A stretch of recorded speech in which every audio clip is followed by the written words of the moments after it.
Arewa Boys TV tashar al'umma. Ku muna subscribing kana kun danna muna kararrawa domin ganin sabbin shirye-shiryenmu da zarar mun daura.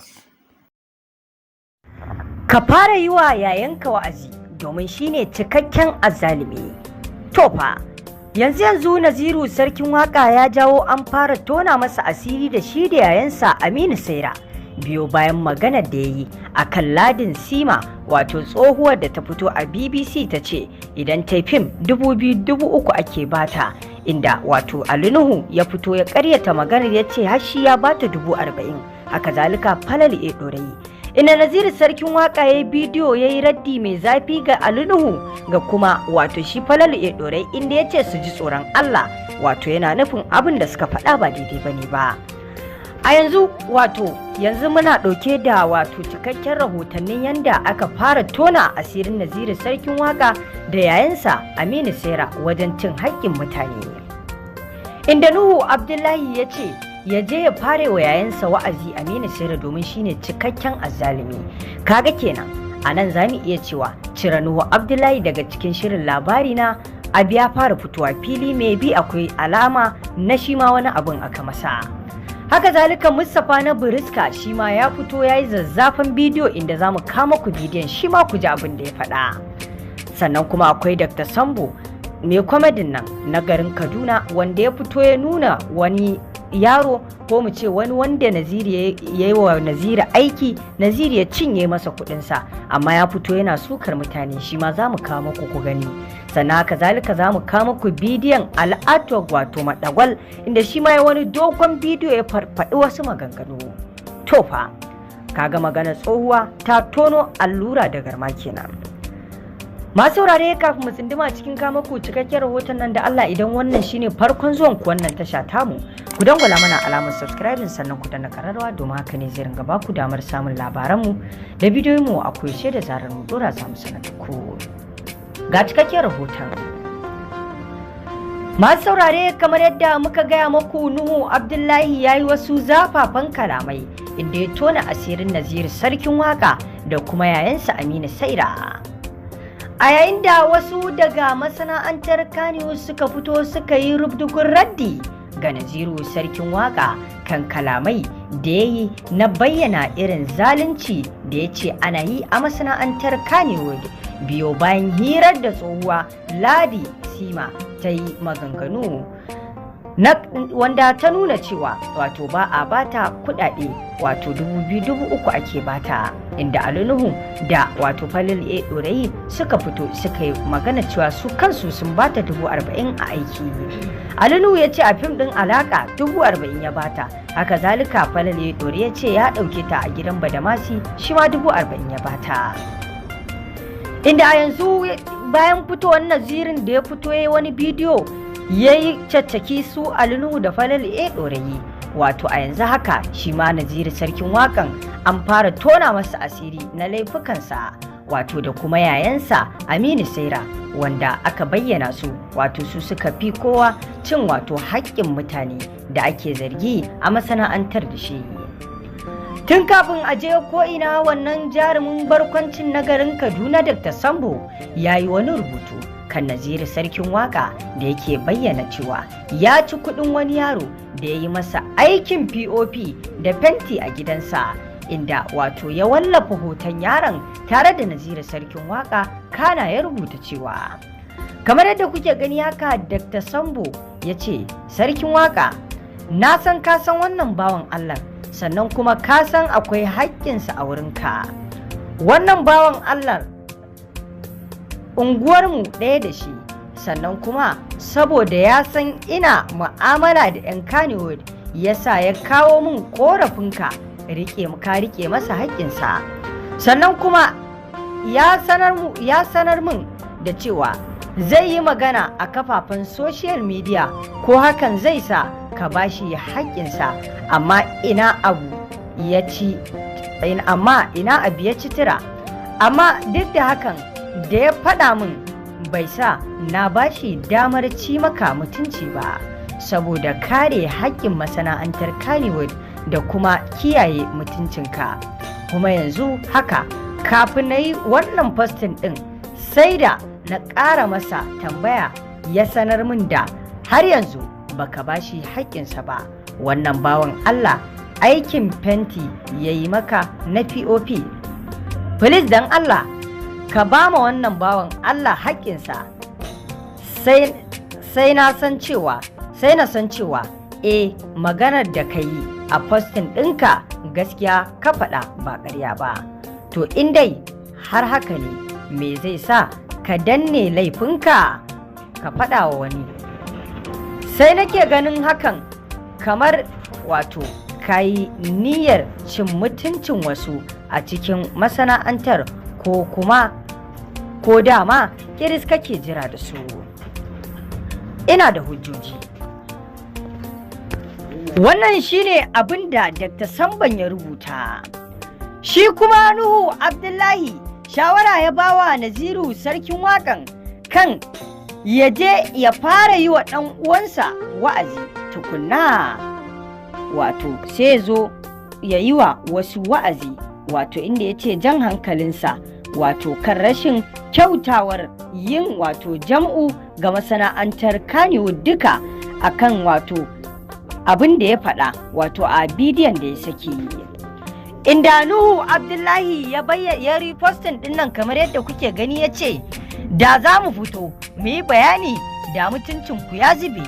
Nuhu Abdullahi ya ƙara a ƙasar rubutun ya rubuta cewa jan hankali. Akwai buƙatar duk lokacin da mutum zai yi magana ya yi adalci. Falar Ɗorayi da Ali Nuhu sun ce ga yadda suke biyan mama tambaya wato kuɗin aiki. BBC Hausa ta tabbatar da hakan wurinta. Naziru, ka fito ka yi kuɗin goro baka kyauta ba, sai ka yi musu adalci da ire-irensu da suke wato biyan haƙƙin aiki yadda ya kamata. Waɗanda kuma ba sa biyan haƙƙin mutane idan an yi musu aiki har da ɗan uwanka yana ciki, sai ka ci gaba da yi musu wa'azi. Allah ya shirye su. Rahama Sadau a ƙasan postit ɗin sai ta ce ba mu shiga uku ba kuwa? Sai dai dama wasu na ɗan kishin ɗin cewa akwai rashin jituwa da ta shiga wato tsakanin Nuhu Abdullahi da masu shirya shirin labari na, wanda wato shine dalilin da ya sa aka kashe wato shi Nuhu Abdullahi daga cikin shirin na labari na. Ita ma kuma Nafisa Abdullahi yanzu haka aka tsige ta, inda dai yanzu ake maganar dama akwai saɓani a ƙasa. To dai gashi abin ya fara fitowa, maganar Nuhu Abdullahi da yake faɗa cewa wato ya je farewa ɗan uwansa wato wa'azi shine cikakken zalimi. To kaga kenan akwai ta magana a ƙasa. Mustapha na Biriska shi ma yanzu ya fito ya wani bidiyo kamar yadda za mu sa maku, ya ce wato shi wanda yake magana zafin tsige shi ne har yanzu yasa yake yin wannan magana, wato yana jefa magana ne ga Nuhu Abdullahi. Ga bidiyon nasa dai ku kalla ku gani. A kai Bashir mai shadda, ka yi haƙuri kan ranka ya ɓaci, kar kuma na sake jin bakinka. Ai wai Bahaushe ya ce idan mafaɗin magana wawa ne, azzalimi ne, zafin tsigewa ne. Ai shi wanda yake ji ba wawa bane ba azzalimi bane. Idan magana ake ta zalunci ni a zo a same ni in ba da labarin sa mana. Shi ya san ni na san sa. Original killing cikakke na zalunci nan ba daya ai babu sama shi. Amma ita rayuwa irin wannan karka matsa, abu ne na gida. Ita da ake magana akan wannan baiwa Allah ya sani ai dan Allah ake abu. Amma ko da aka tashe ta daga inda take magana an tashe ta, ni ne na kama mata gida, ni ne na ɗauki nauyinta, na ce duk sanda abincin ta ya ƙare ta zo ta karɓi abinci a hannuna, kayan abinci complete nake bata. Haka za duk bayan sati biyu kwana 14 da kuɗin da nake bata a tambaye ta aji. Ita mama tambayar ta wannan kuɗin nan. Sannan mun fita location, na san jarumar da ta ɗauki 250 ta daka mata.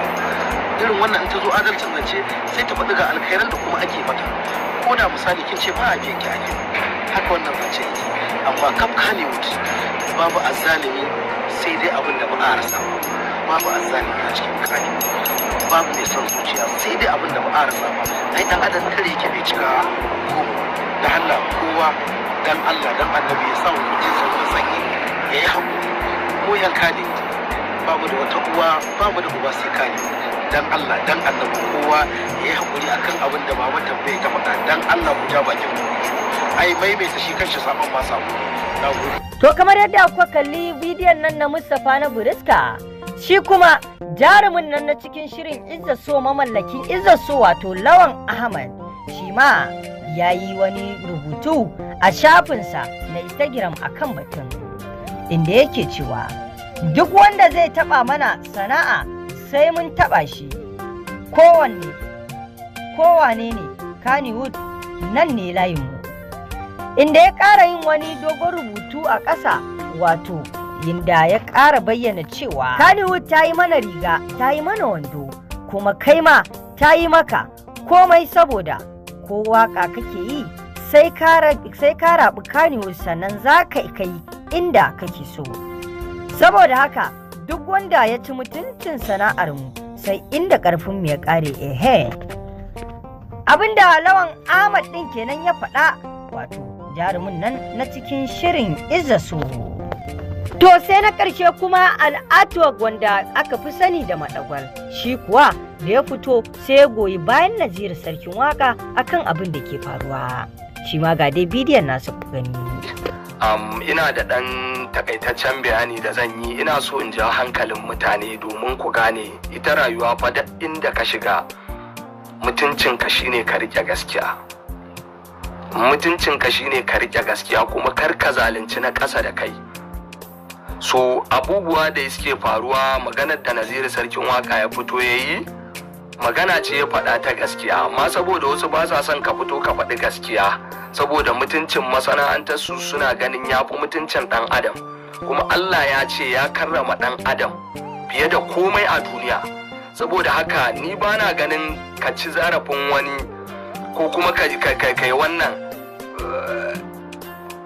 kai ka zalunci mutum mafita bace ba. No, tsakani da Allah abinda sarkin waka ya faɗa a masana'antar nan ta kani da almost wajen na kai shekara 15 a cikin harkar nan ko 10 misali ma. A takaice duk wani abubuwan da yake faruwa na zalunci, a ɗauke ku a tafi location, a je a yi shooting, a dawo kowa yana jin yunwa, ba wanda aka ba ko sisi, wani zubin ma ko kuɗin motar da zaka je gidan kuma baka da shi. Duk mun yi wannan rayuwar. Ni edita ne, na koyi editing a Media Suit.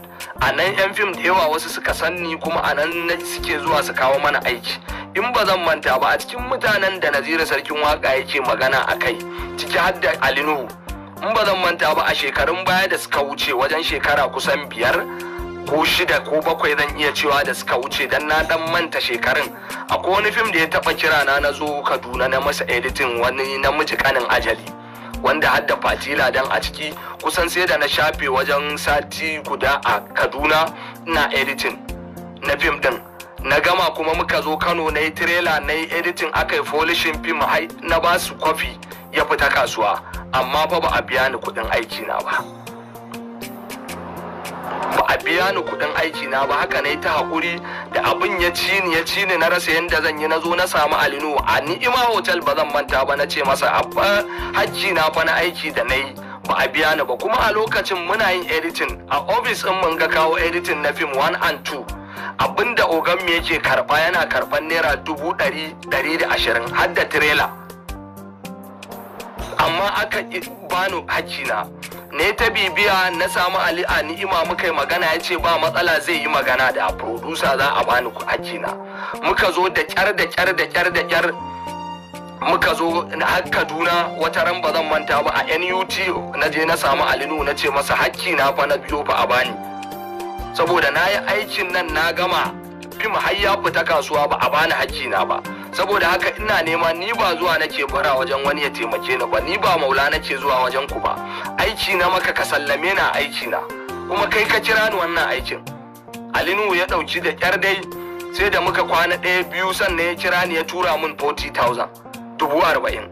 So na haƙura na karɓa na rabu da wannan. So akan wannan abin da na yi shi ya jawo min farko muka dan fara samun matsala da Alinu, wanda a lokacin ba zan manta ba akwai wani fim din shi jinin jikina da za a yi, fim din Umar M Sharif ne za a yi shooting a Kaduna.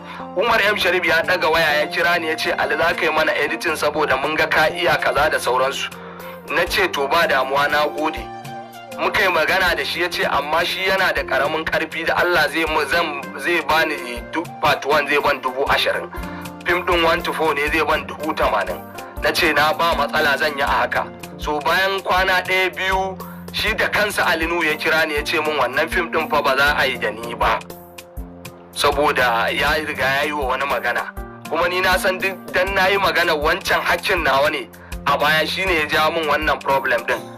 Amma kuma inda Allah ya ce sha'anin yake abinsa, again kuma a lokacin na samu aiki the same thing, muka haɗu kuma a location ɗaya a Kaduna, muka haɗu da shi Alinu, muka ya ganni ma ina yin wasu aikace-aikace. So ina so mutane su gane wani abu, wannan abun ba wai in tona za a yi, in tona za a yi, za a tono abubuwa da yawa marasa daɗi, amma ku zo kuna maganan ƙarya, kuna maganan wai kaza mutuncin masana'anta, mutuncin ɗan adam bai fi mutuncin Kannywood ba. Allah ma da kansa ya ce ya karrama dan adam, wani dan iska kawai ya zo ya ce wai shi mutuncin masana. Haka akan kes din Ummira ba zan manta ba, akwai shi ma wannan Falalu Dorayi kira na yake ce min in jare hannuna daga cikin maganar nan saboda ina zuban musu da mutuncin masana'antar fim. Na ce masa yanzu mutuncin mace mutuncin ta yafi mutuncin Kannywood ne? So ina so mutane 'yan Kannywood su gane wani abu, mu ba wai muna kin Kannywood bane ko kuma ba masu, amma ba yanda za a yi ku dinga daukan wai dan adam ba a bakin komai ba. Wani ba ku san baiwar da Allah ya mai ba, wani ba ku san waye shi a gurin Allah ba yanda za a yi mutum ya maka hidima ko ya maka aiki ko ya yi ma wani abu wanda za ka ɗauki haƙƙinsa ka bashi, wanda Allah ya ce duk wanda ya maka abu in dai ya ma kafin guminsa ya bushe ka biya shi haƙƙinsa. In baka da abun bashi sai ka gaya mai wane ka yi haƙuri abin nan kaza. Amma bai kamata ku dinga zuwa kuna cewa kaza. Shi ma duk da haka saboda wannan rigimar na Ummira Falal Dorayi zuwa ya cire na a gidan Badamasi. I don't care, ban damu ba saboda na san na yi taka rawa a ciki, kuma dan an cire ni is normal. So ban san me yasa mutanen nan ba sa son a faɗa musu gaskiya ba. Daga an faɗi gaskiya sai mutane su zo su dinga adawa, ai kai munafiki ne, kai waye bakin wa za ka yi wa bakin ciki. Allah kada ka dawwamar da ni a duniya in har zan kalli wani dan uwana ya samu ni'ima in masa bakin ciki. Ba ma bakin ciki da kowa, amma duk inda gaskiya ta zo a faɗe ta, wannan shine adalci. Ba yanda za a yi yarinya daga ta shigo harkan nan wani zubin da yawa maganar da sarki ya faɗa gaskiya is true. Ina ganin wani producer ya fito yana wasu maganganu wani waje na san zuciya. Mata nawa ne suka zo suka same mu suna gaya mana irin keta musu haddi da kuke yi in za ku sa su a fim, ku ce sai sun baku kansu. Haka Allah ya ce? So bai kamata mu dinga ganin gaskiya, ku kuma mutane masu 'yan kallo na gari kuna goyon bayan ƙarya, kuna goyon bayan rashin gaskiya, kuna ganin wai a daidai kuce. Ku ji tsoron Allah kuma. Allah ba a zalimin bayansa bane, kuma duk wanda ya zalunci wani wallahi Allah ba zai bar shi ba. Ire-iren ka Naziru sarkin waka wayanda suke iya tsayawa su fito, ba sa tsoron wani, ba sa shakkan wani, su faɗi gaskiya inda gaskiya ta zo. Allah ya ƙaro su a cikin wannan harkar. Amma ba yanda za a yi mu dinga zama kawai da zalunci, ba inda zalunci zai kai ka wallahi. Duk duniya in ka zama a zalimi wallahi ko ka yi sama sai ka faɗo wallahi. Yawwa mu kiyaye, kuma Allah ya shirye mu baki ɗaya. Dukkan mu 'yan adam ne, za mu iya yin daidai, za mu iya yin ba daidai ba, amma duk inda muka yi kuskure Allah ya Ubangiji ka yafe mana kuma ka ɗora mu akan tafarki madaidaici. Wannan shine. Amma mu dinga gaskiya mu rike ta kawai, mu tsaya akan gaskiya. Ina gaya mutane wallahi duk masifar da muka shiga a ƙasar nan wallahi azimu ya ta'allaka ne da zalunci, kuma zaluncin ma na ƙasa waɗanda ba su da ƙarfi, waɗanda ana ganin ba komai bane ba. Wani karka gan shi a kaskance a wulakance, baka san waye shi a gurin Allah ba, wallahi ya fi ka mutunci da kima da daraja a gurin Allah, kai baka sani ba. amma kana kallon sa a matsayin kaskantacce wulakantacce ko kuma bai isa ba, wallahi wannan kuskure ne, kuma in muka ci gaba da tafiya a haka wallahi azimu babu inda za mu ji. Don haka mu kiyaye waɗanda ake zalunta a daina zalunta su, a yi adalci. Yawwa. To ma saurare, kamar yadda kuka kalli wannan bidiyoyi da kuma tsakure na rahotanni, wato a dangane da irin yadda aka fara tona Naziru sarkin waka asiri biyo bayan yadda ya danne laifinsa yake kokarin hango laifin wasu, ba da su kuma waɗanda yake neman hango laifin nasu da gaskiyarsu, inda ya fito ya bidiyo ya caccaki Alinuhu da kuma wato Falale ya ɗore. To masu saurare, yanzu dai ga cikakkun rahotanni mun kawo muku. Shin anan waye mai gaskiya? Shin abin da aka faɗa akan Naziru sarkin waƙan haka ne ko ba haka bane? Shi dai Dr. Sambo ya bayyana wani yaro da yayi wa Naziru sarkin waƙan aiki har yanzu bai biya shi kuɗinsa ba. Kaga shi ma ya danna haƙƙin wani, amma ya fito yana magana akan wani. Sannan kuma ita Ladin Sima, baya ga an yi hirar da ita da Naziru wato da Alinuhu ya fito ya magana ya ce ya bata kuɗi 40,000. Haka zalika Falale ɗore ya ce ya bata kuɗi 40,000. Da BBC ta sake tambayar ta sai ta ce haka ne sun bata, inda har ta bayyana cewa gidan da take ciki ma a yanzu 'yan Kannywood ne suka sai mata.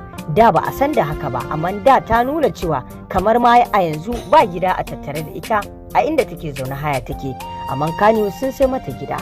Sannan kuma ta bayyana cewa irin su Hadiza gaban su Alinuhu babu abin da za ta ce mu da su.